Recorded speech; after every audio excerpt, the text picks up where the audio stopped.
Not in today.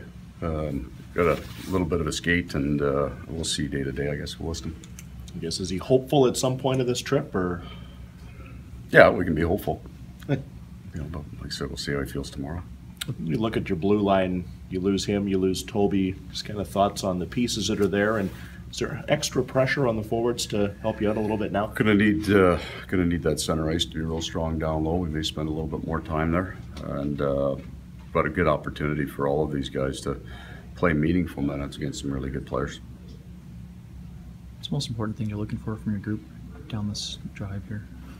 For each one of them to do their jobs, and that we've got some players here that are making a hard case to be regulars in the NHL. We've got some younger guys that are learning their game. They're still trying to get better in their game, and they need to use these games to get better. And then we've got veteran guys that have to drive that pace and be the difference for us. You had some guys that got looks last year during this time that didn't have a sniff this year. Is that something you bring up to young guys trying to establish themselves? Or? There would be players that probably finished last year thinking that they were more in pen than pencil, and yeah, for sure they need to understand that competition there, because there are players in the American League that are going to try to win jobs, and then you've got an entire summer of additions that possibly could happen. So they're aware of that.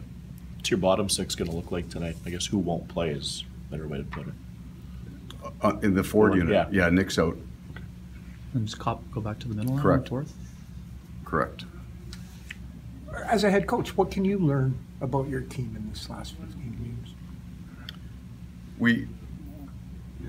I don't think that you're looking at these 15 games like to tell you something completely different than you're already in the process of learning. Like, we have players that have been in the league a while. We have a pretty good understanding of how they play. The younger group, and that's about half our team, is still defining what they're good at. And now they've got a little different set of pressures. We're going to ask them to do the hard things as we have all year.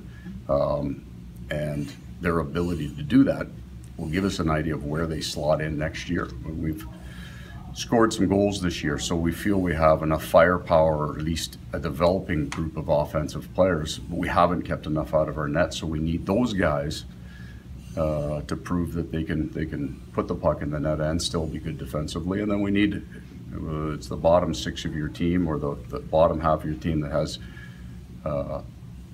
less skill, less firepower. They've got to be better than average on defense. They've got to sell you something different. So we're looking for, a player like Andrew Kopp. We think there's more he can do with the puck, and he started to show that. But if he's going to play in that top nine in that defensive role, and then get bounced into center in the fourth, that he can do that he can be better than a pencil guy. He's got to get to be a pen guy. That you say we know what we have from him. So I would say we've got 10 or 11 of the younger guys. They're all trending the way we want to. The question is, will they be able to all do it as a group?